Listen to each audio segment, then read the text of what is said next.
sejam bem-vindos ao Momento de Saúde de hoje. Nós vamos falar sobre as resoluções que você tomou no final do ano passado. Será que você já começou a fazer o que prometeu? Lá, pulando a sua ondinha, rezando. Será que você já começou a fazer essas resoluções? Para falar sobre isso aqui comigo está o Dr. Fábio Martins, que é psiquiatra e psicoterapeuta. Dr. Fábio, será que esse pessoal que fez essas promessas lá no finalzinho de 2015 já conseguiu começar a atingir suas metas? E se não conseguiu, doutor Fábio, tem tempo ainda? É fevereiro, tem tempo ainda? Tem tempo, e é importante a gente ressaltar para as pessoas, quando a gente fala de mudança de comportamento, de mudança de hábito, o que as pesquisas ao longo dos últimos 30 anos demonstraram é que a partir do momento em que a pessoa começa a pensar num problema e começa a decidir que ela quer fazer alguma coisa a respeito, essa mudança costuma acontecer em 90 dias. Né? Você precisa de 90 dias para mudar, criar um novo hábito, começar a exercitá-lo e consolidar esse hábito dentro de você.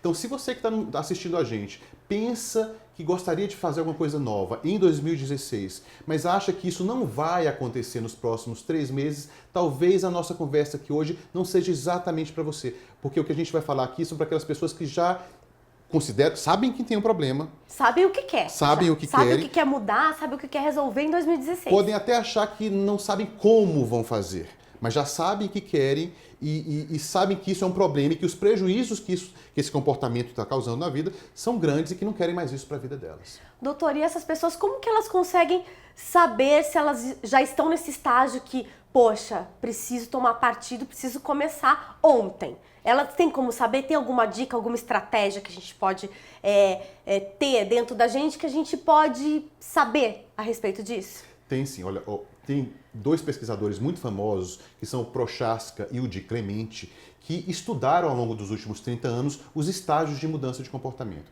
Quais são esses estágios? Tem aquelas pessoas que estão pré-contemplando o problema, estão em estágio de pré-contemplação. Elas nem consideram que aquilo seja um problema ou acham que as consequências não são tão ruins assim. Incomoda um pouco, mas nem tanto. Aquela pessoa que fuma, mas que não acha, que não está muito preocupada com a consequência. Aquela pessoa que está muito acima do peso, mas não acha que isso pode causar um problema de saúde. Ou se isso causar, parece muito longe dela. Para essas pessoas que estão em pré-contemplação, o que esses pesquisadores sugerem é que vão buscar um psicólogo para aumentar a motivação. Né? Agora, o que elas precisam é isso, motivação, então, porque a partir delas não tem isso ainda. Elas precisam não de tem motivação, essa motivação ainda. E precisam se sensibilizar quanto às consequências a longo prazo do comportamento delas e o quanto esse comportamento, muitas vezes, está distante dos valores de vida que elas têm e dos quais elas estão se esquecendo. Né? Agora, tem algumas pessoas que já estão contemplando o problema. Assim, eu sei que eu quero mudar, eu acho que é muito difícil, mas eu gostaria realmente de ajuda, eu gostaria de fazer alguma coisa para começar a mudar e eu gostaria de fazer isso nos próximos 90 dias. Para essas pessoas que estão nesse estágio de contemplação, a gente vai tentar dar algumas dicas. Depois desse estágio, existe o estágio de preparação, quando eu começo a pensar nos primeiros passos e nas medidas que eu preciso tomar para que essa mudança comece a acontecer. O passo seguinte seria o passo da ação, ou da transpiração, quando a gente já começa a fazer alguma coisa. Já está ali na atividade mesmo, já está vivendo a ação. Em seguida vem a manutenção, que é como é que eu consolido essa mudança. E nesse processo, esse processo é uma roda, vai tendo recaídas. Essa é uma das partes mais difíceis, a gente pode dizer que a manutenção é continuar com o mesmo pensamento, com a mesma linha de pensamento, com as mesmas atitudes que a gente decidiu ter ali no comecinho? Dizer que é a parte mais difícil, eu não sei se eu diria, porque depende de como a gente encara. O que eles descobriram é cada vez que você passa de um estágio para o outro, você duplica as suas chances de conseguir. Se eu estou só contemplando e eu começo a me preparar, eu já duplico a chance de conseguir. Se eu estou preparando e já começo a transpirar e fazer alguma coisa, eu já quadruplico. Olha. Se eu passo para a fase de manutenção, eu já aumento em 8 vezes a chance de conseguir. É que, na realidade, a gente tem que estar preparado para as recaídas. A gente tem que saber que elas vão acontecer e conseguir se preparar para manejá-las e saber como é que a gente vai lidar com elas à medida que elas acontecem. E não se decepcionar a ponto de deixar isso rolar. Por exemplo, a gente começa uma dieta, que uma das principais, a gente vai usar muito como exemplo aqui, a dieta, né? Porque a dieta, quem deixa de fumar, quem quer deixar de fumar e também quem quer comer melhor, se alimentar melhor. Então a gente vai usar muito esses 3 exemplos aqui. Dentro desse exemplo que eu falei, de começar, de se alimentar melhor, de fazer uma dieta. Por exemplo, na segunda eu decido que eu vou me alimentar bem, que eu vou pra academia. Na terça também eu consigo, na quarta, durante a semana eu consegui. Chega, por exemplo, na sexta-feira à noite, eu já quero participar de um rodízio, no sábado tem a festa com a família, o domingo o almoço com a família, que é sempre, né, sempre tão gostoso e sempre muito regado a comida. E aí a gente usa aquele termo, enfia o pé na jaca. E aí enfia o pé na jaca, essa pessoa que fez isso no fim de semana, ela consegue voltar a comer a saladinha dela e a comidinha regulada, ou ela se sente frustrada por não ter conseguido permanecer nesse fim de semana, comendo bem também, conseguindo se alimentar bem, e aí ela fica frustrada e na segunda-feira, aí ela continua nessa de comer exageradamente e não consegue mais voltar para sua dieta, ela se frustra a esse ponto. Sim, eu acho que nesse exemplo que você está dando, a gente tem 2 situações. A partir do momento que houve a recaída, eu tentar entender como é que eu posso fazer para evitar aquilo novamente. Então, se eu sei que eu passei por um final de semana com churrascos, com convites, com festas, eu sei que estou passando por um momento de vulnerabilidade e eu vou ser mais testado. O que eu posso fazer para lidar com isso no futuro? Então, eu vou pensar em quem vai poder me ajudar, se eu vou poder comer um pouquinho antes, se eu vou contar com a rede de apoio das pessoas para poderem me ajudar.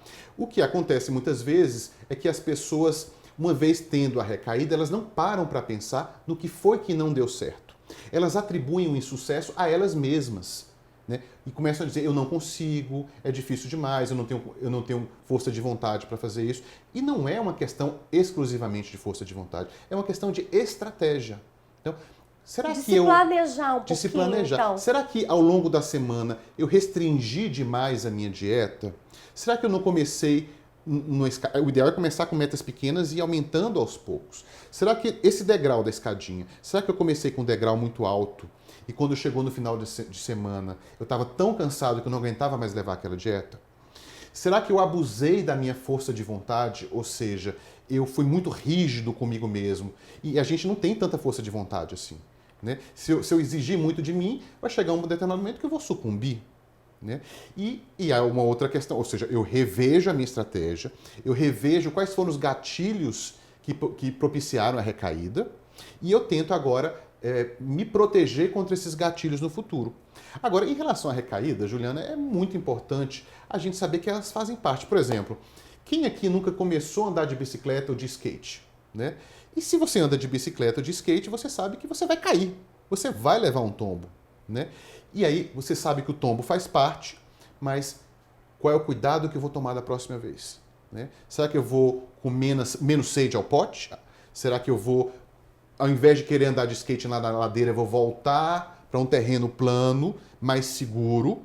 Né? Ou seja, se eu estou fazendo dieta, será que é melhor eu evitar determinados ambientes, pelo menos no começo, quando eu estou criando um determinado tipo de hábito? Se eu estou parando de fumar, será que é melhor evitar sair para beber com os amigos, ir para balada, onde... Hoje a gente sabe até que o cigarro está mais restrito na noite, né? Mas evitar situações que sejam gatilhos para mim. Né? Isso é importante, então, para a gente conseguir manter. No começo é fundamental. Não é só força de vontade, é força de vontade.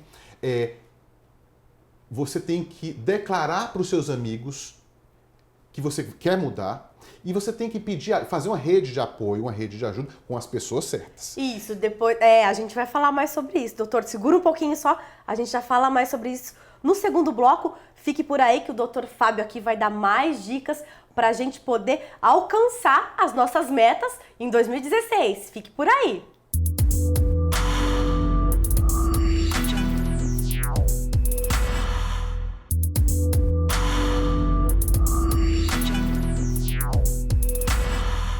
Estamos de volta com o Momento Saúde de hoje, falando mais sobre dicas para você conseguir, né, alcançar os seus objetivos em 2016. Quem tá aqui comigo é o Dr. Fábio Martins, que é psiquiatra e psicoterapeuta. Dr. Fábio, a gente terminou o primeiro bloco, você falando que a gente precisa falar com as pessoas certas.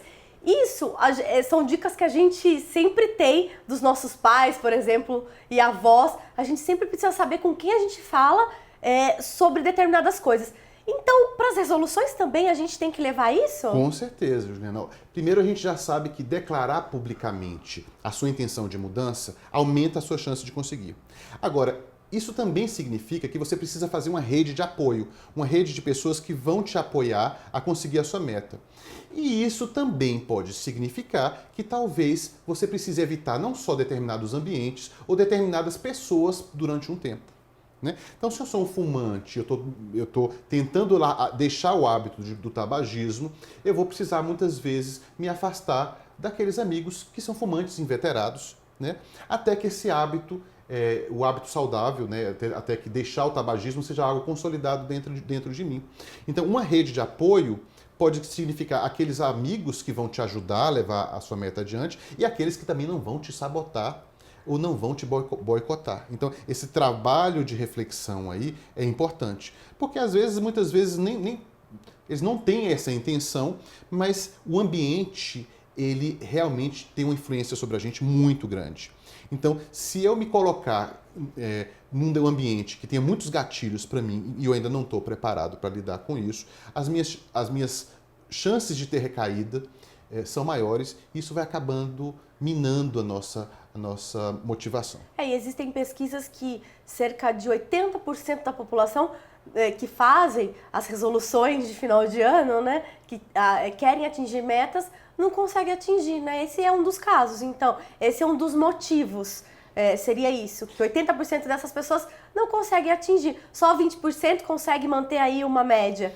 A gente tem muitos mitos em relação à mudança comportamental. Um dos mitos é de que as pessoas, os meus colegas psicólogos e psiquiatras não vão gostar do que eu vou dizer, mas eu estou falando isso baseado em evidência. A grande maioria das pessoas muda sem precisar de ajuda profissional. Né? E a mudança ela é difícil, mas ela é possível. Né? E agora é importante que a gente não conte apenas com a força de vontade. Força de vontade é uma variável importante, mas nós somos seres humanos e a nossa força de vontade vai até um determinado ponto. Então a gente precisa saber identificar em que estágio a gente está. Em cada estágio desse, a gente tem estratégias específicas que vão nos ajudar a prosseguir e ser bem-sucedido. Identificar nossa rede de apoio, identificar quais são os motivos que estão me fazendo querer mudar esse hábito? Tentar imaginar como seria a minha vida daqui a 6 meses, 1 ano, se eu conseguir realmente ser bem-sucedido. Tentar imaginar como será a minha vida se eu não conseguir. Né? O que eu vou estar perdendo? Né? Por que é tão importante para mim conseguir mudar? Porque o que a maioria das pessoas faz assim, elas convivem com aquilo, mas elas deixam de lado e vivem como se aquela consequência não existisse. Então, se eu não parar por exemplo, para mim é tão importante conseguir acompanhar o crescimento dos meus netos, uma hipótese. Né? Então, como é que eu me imagino parar de fumar? Como é que eu me imagino na formatura dos meus netos, no casamento da minha neta? Ou não? Qual é o risco que eu corro daqui a 20 anos se eu continuar fumando em relação a essa minha meta, esse meu valor, que é a família e poder acompanhar o desenvolvimento da minha família. Então, pensar nos prós e contras e imaginar, não é só pensar racionalmente. Às vezes é se colocar na situação e imaginar. Uma outra coisa que as pesquisas descobriram é que essa coisa da imaginação e se imaginar numa situação mexe muito com a emoção. E cada vez que a gente mexe com a emoção, a gente também pode aumentar a nossa motivação, aumentar o nosso desejo de querer conquistar a nossa meta. Né? Então, assim, é possível, mas você precisa declarar publicamente, angariar os amigos ou a rede de apoio que vai conseguir te ajudar, saber quais são as situações que você vai precisar evitar, analisar a recaída, porque ela vai acontecer, né? Assim como quando você estava andando de bicicleta, você sabia que você ia cair. É verdade. E você vai ter que voltar lá para... Não, tô andando na ladeira, é muito arriscado agora, deixa eu voltar a andar no plano. Né? E também os seus obstáculos internos. Né? Às vezes a gente se enche de autoconfiança e a gente quer começar a testar. Não, eu acho que eu não preciso mais da ajuda do fulano, eu acho que eu não preciso mais evitar o churrasco no fim de semana. Acho que eu não preciso mais ir todos os dias na academia ou aquele dia, eu vou fazer exercício por conta, sei lá, e aí imagina e... Sem que você tenha desenvolvido essas alternativas de uma maneira concreta, né? Antes de deixar a academia, eu já comecei a correr no parque, eu já comecei a fazer uma aula de dança. Então eu já comecei a criar estratégias que me mostram que aos pouquinhos eu posso abrir mão da academia, né? Mas o que as pessoas fazem muitas vezes, elas têm pensamentos permissivos e elas querem começar a se testar antes de estarem prontas. E assim, nós somos humanos, provavelmente isso pode acontecer. Só que quando a recaída acontecer, você vai pensar assim, olha, eu usei a estratégia errada, foi muito precoce e o problema não está em mim. Não é que eu não sou capaz, eu sou capaz, mas a estratégia que eu utilizei não foi a mais adequada. Não colocar a culpa em você, na sua capacidade ou não. Colocar numa escolha errada, numa manobra muito arriscada para aquele momento. Então, as recaídas vão acontecer. É importante que você saiba que, assim como quando você estava aprendendo a andar de bicicleta ou de skate, você vai levar alguns tombos. E tantos outros exemplos que a gente tem durante a vida, né, doutor? E é interessante isso que você falou. As pessoas não param para pensar quantos obstáculos elas tiveram que superar para conseguir tantas coisas que elas conseguiram na vida, como aprender a dirigir, para se casar, e o quanto não foi fácil. Um novo emprego, a faculdade, tanta coisa, né, que a gente tem no dia a dia nosso. E aí, às vezes, a gente tem a recaída, a gente começa a se culpar e achar que a gente é incompetente, que a gente não consegue. Mas para pensar em quantas coisas você conseguiu na vida e você não usou as dificuldades como uma desculpa para desistir, né? Então, se você está andando de bicicleta e você caiu, então você vai parar para analisar. Será que eu andei depressa demais? Será que eu me arrisquei num terreno muito acidentado? Será que não é melhor eu voltar para o plano e para um meio mais seguro, um ambiente mais seguro, antes de me arriscar novamente? O que isso significa? Você reavalia suas estratégias.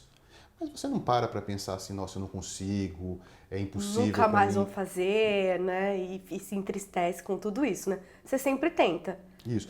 Essa coisa de se entristecer ou de ficar ansioso achando que você é incompetente é um dos obstáculos. Você vai pensar assim, olha, aconteceu alguma coisa, teve algum erro de cálculo, alguma coisa que eu não tinha previsto, vamos tentar identificar o que aconteceu, mas eu tenho evidência, já consegui muita coisa na minha vida e essa é só mais um desafio, esse é só mais um obstáculo. Como o doutor já havia dito antes, importante estabelecer pequenas metas, né?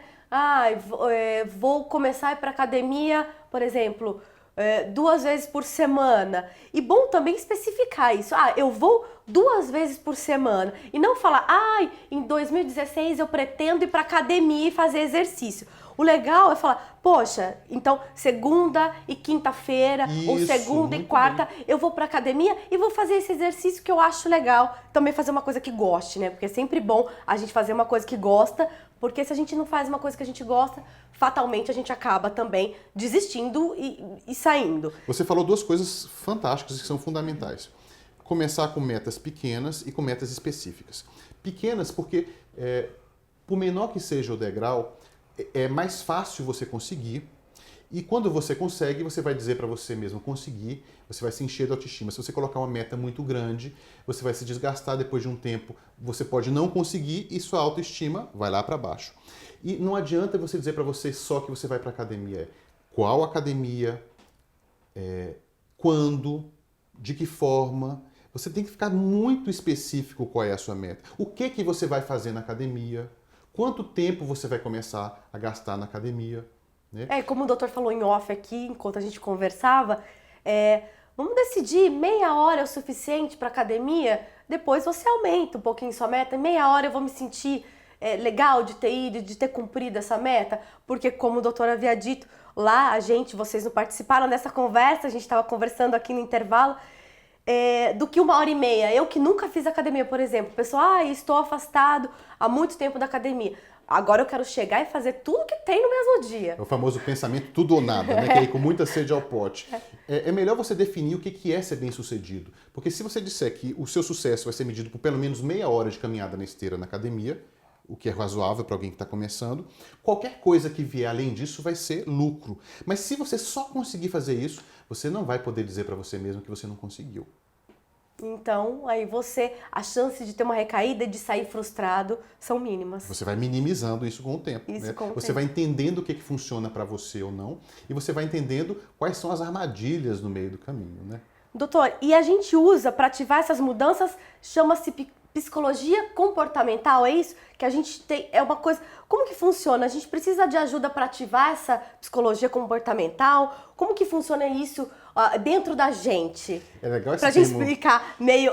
para quem nos assiste, né, que não entende muito os termos técnicos, pra gente poder explicar isso de uma melhor forma. Tudo isso que a gente está falando aqui é baseado, sim, nas ciências comportamentais, na psicologia comportamental. E esse termo que você utilizou é um termo muito interessante, ativação.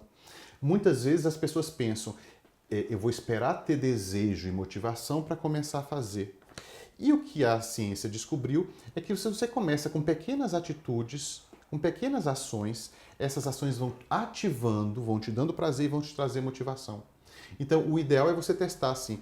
Começa a fazer pequenas coisas e quanto mais você fizer, mais você vai ter prazer e vai ter vontade. Então, a ação vem antes da vontade. Agora, a gente tem que começar com a ação no tamanho correto, no tamanho adequado. Para aumentar a nossa vontade. Isso. A ideia é nem tão pouquinho que te pareça bobo demais, mas nem tão grande que a chance de insucesso seja muito grande. Que você acha que aquilo não é palpável, não é atingível. A gente tem a regra dos 30% a 40%.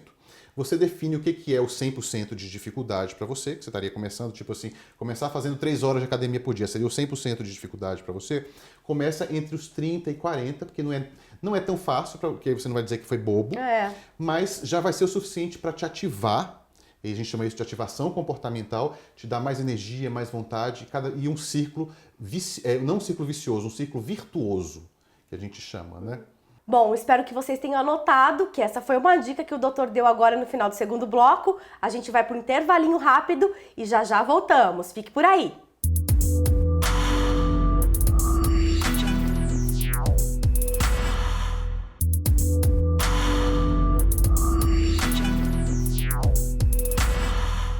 Estamos de volta para o último bloco do Momento Saúde de hoje. Aqui comigo o Dr. Fábio Martins, que é psiquiatra e psicoterapeuta, que deu várias dicas, né, doutor? No primeiro, segundo bloco, agora o terceiro também. A gente tem algumas perguntas aqui, algumas dúvidas ainda.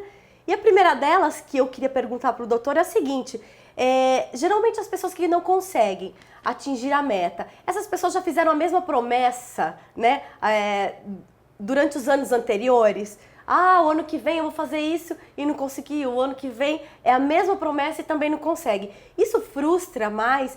Isso pode acarretar alguma coisa ao longo do ano? Por exemplo, se a pessoa queria emagrecer, ela não conseguiu, ela acaba engordando mais, ela se frustra mais, e aí no ano seguinte também, esse ano sim eu consigo, e aí também não consegue e cai nisso, nesse ciclo. Isso pode acontecer. A pessoa, de alguma maneira, ela confunde a dificuldade que ela teve de atingir alguma meta com a capacidade dela como pessoa, né? E ela começa a se sentir incapaz naquela área e isso vai minando a autoestima, né? E é por isso, então, que é importante você usar as estratégias corretas. Por exemplo, a gente sabe que se você tem várias metas diferentes, é melhor você escolher uma ou duas de cada vez. E de preferência, você começar com aquelas nas quais você ainda esteja mais adiantado no ciclo de mudança. Por exemplo, se você tem uma meta em que você já começou a fazer alguma coisa, já está no estágio de preparação, é melhor você começar por aí do que naquela que você só pensando, mas ainda não está nem decidido ainda se você quer mudar ou não, né? E é melhor você começar com pares de metas que uma ajuda a outra. Por exemplo, eu tenho uma meta de emagrecer e de comer de uma maneira mais saudável. Você sabe que uma meta acaba alimentando a outra meta. Ajuda a outra, são paralelas ali, né? Estão juntas. E cada vez que você vai progredindo, você vai aumentando as suas chances de conseguir, né? E sabendo que a recaída vai fazer parte do processo e que isso não significa que você fracassou. Significa apenas que em algum momento você teve uma queda. E a gente tem que diferenciar também o que é lapso do que é recaída. Então, por exemplo, se eu estou de dieta e, de repente, em um determinado dia, eu comi um pouco a mais e no dia seguinte eu voltei para a minha dieta, eu chamo isso de lapso. Mas se eu estou de dieta e aí eu tive um pequeno lapso, comi um pouco a mais, e aí depois eu desisti da minha dieta durante uma semana inteira e voltei para o padrão alimentar anterior, aí eu vou chamar isso de recaída. né? E o que a gente tem que evitar, Tem uma principalmente diferença grande aí, hein? Vocês prestem atenção. evitar a recaída, mas também usar a recaída para descobrir o que aconteceu de errado, né? E se eu tiver um lapso, se eu comer um pouco a mais, fumar um cigarro quando não devia, ou voltar a beber, eu falo assim, não, amanhã eu vou... eu tive esse lapso hoje, mas hoje mesmo eu quero retomar as minhas metas, e isso não significa que eu fracassei, deixa eu entender o que não está dando certo aqui. Doutor, quando a pessoa se frustra por não conseguir atingir a meta, isso daí a gente pode dizer que é uma falta de planejamento, de estratégia dela, está diretamente ligada à falta de planejamento e estratégia? Exatamente. Falta de planejamento, de estratégia, tem um pensamento mágico de que as coisas acontecem no estalar de dedos e que as coisas são ou tudo ou nada, né? Não entender que isso tudo é um processo, né? Por falta de conhecimento mesmo, e também muitas vezes por crenças distorcidas que as pessoas têm em relação à mudança, né? Achar que depende exclusivamente de força de vontade. Claro que a força de vontade é um componente fundamental, mas é muito difícil você ter força de vontade em um ambiente que não ajuda. É muito difícil você ter força de vontade para promover 5 mudanças ao mesmo tempo na sua vida. Então, a dificuldade de priorizar, de saber o que é mais importante ou o que é mais possível naquele momento, né? Porque às vezes é só uma questão de planejamento e de estratégia. Essas 5 metas são importantes na minha vida, mas por onde é que eu vou começar? E se eu começar pelo que for mais fácil e por aquilo que eu já estou caminhando, a minha chance de ser bem-sucedido é maior, a minha autoestima vai aumentar e eu vou ficar mais preparado, mais motivado para começar com aquilo que ainda já parecia um pouco mais distante, um pouco mais difícil. E doutor, para definir os objetivos e seguir uma nova direção, que dica que o doutor dá para quem nos assiste?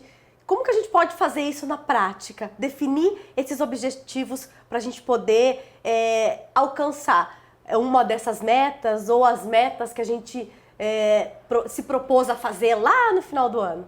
Então, tem algumas dicas, né? A gente falou daqueles estágios de pré-contemplação, quando a pessoa não está nem pensando no problema, contemplação, quando ela pensa no problema, mas não se acha capaz, não sabe o que fazer, preparação, quando ela já tomou alguns pequenos passos, já foi pelo menos ver uma academia, a transpiração ou ação, quando a pessoa já está fazendo alguma coisa. Então, escolha as metas nas quais você já esteja mais adiantado, né? E uma outra coisa, escolha poucas metas por vez, escolha as metas que têm a ver uma com a outra, né? E siga adiante. E se tiver a recaída, não desista. Então essas são, eu acho que as principais dicas que a gente dá para as pessoas se motivarem e seguirem adiante. E a recaída a gente não pode, como a gente já havia conversado, e acho legal reforçar, a recaída não quer dizer que você fracassou, né? Como o doutor falou. A recaída é normal. Você pode ter um lapso, como aconteceu. Eu não fumei a semana inteira, mas no sábado queria fumar um cigarro. Isso é diferente, né, doutor? É muito diferente. A gente precisa se atentar a isso para não desistir de alcançar os nossos objetivos, se é o que a gente quer. E conhecer os gatilhos, conhecer as situações de risco, as situações que colocam você em risco de ter aquela recaída novamente, né? Conhecer quais são os obstáculos que você tem dentro de você mesmo, o que é que você costuma dar de desculpa para você mesmo, né? Então a gente precisa começar a pensar e planejar isso quando a gente está bem motivado. Não é esperar o problema acontecer para pensar, porque às vezes quando o problema acontece a gente fica tão lá para baixo que a gente só quer botar para debaixo do tapete e esquecer e dizer que a gente não consegue.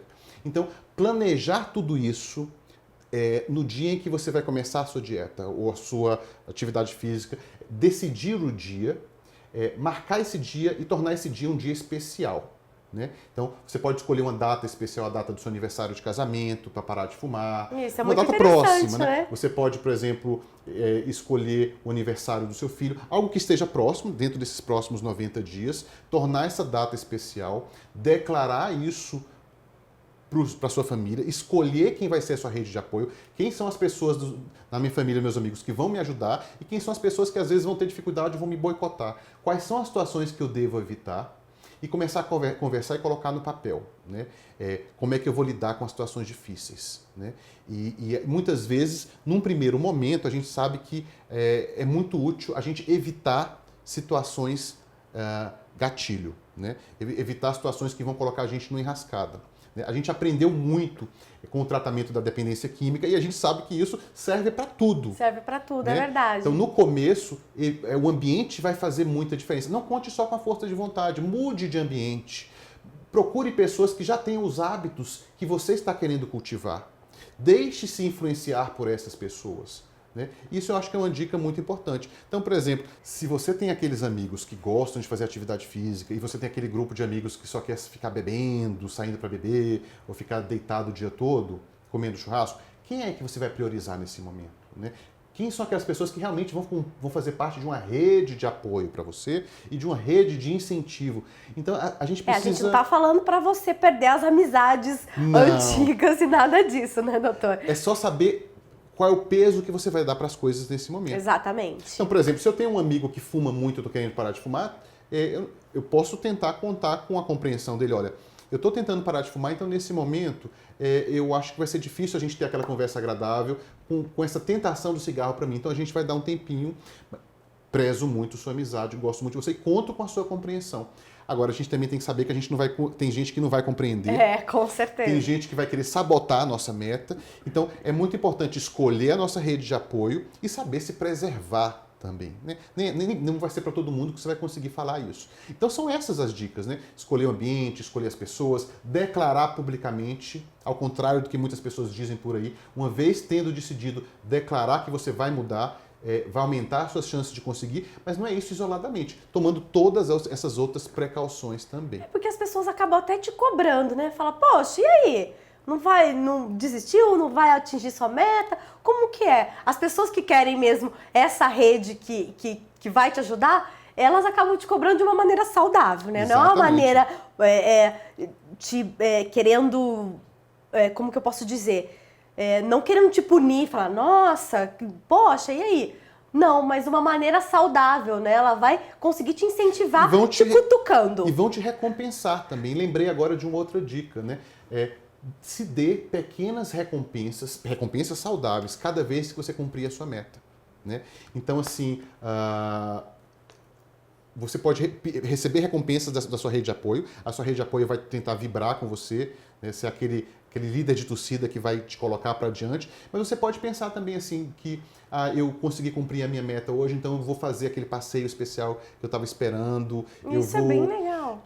E essa recompensa, ela precisa acontecer imediatamente após o comportamento que você desenvolveu. Então, não adianta eu recompensar, eu consegui ir para a academia hoje. Eu tenho uma coisa que eu gosto de fazer, por exemplo, né? Eu gosto de dar uma volta lá na Lagoa do Taquaral e a minha recompensa sempre é uma água de coco bem gelada. Assim que terminar É uma boa recompensa. Porque é saudável, então. hidrata, e é justamente isso. São coisas pequenas que dão prazer imediatamente após o comportamento que você conseguiu realizar. Então essa é uma outra dica que a gente deixa aí para o pessoal. Doutora, eu quero agradecer muito a sua presença aqui no nosso programa. Obrigada por ceder o seu espaço também aqui, o seu consultório. Muito obrigada pelas dicas, agradeço toda a sua presença. Mais uma vez, né, no nosso programa, o Dr. Fábio já participou de um programa nosso aqui no ano passado, né, doutor? Mais uma vez, eu agradeço imensamente a oportunidade de estar aqui num programa como o seu, contribuindo para o bem-estar e para a promoção de saúde das pessoas. E eu espero que você que esteja em casa nos assistindo se sinta motivado a levar os seus objetivos de vida adiante, sabendo que tem muita coisa que pode te ajudar e que as pequenas quedas fazem parte do processo de aprendizado e você não deve vê-las como um fracasso ou como um sinal da sua incapacidade. Obrigada, doutor. Bom, o Momento de Saúde de hoje fica por aqui. Eu agradeço muito a sua companhia e olha lá, 2016 só depende de você. Obrigada e até a próxima!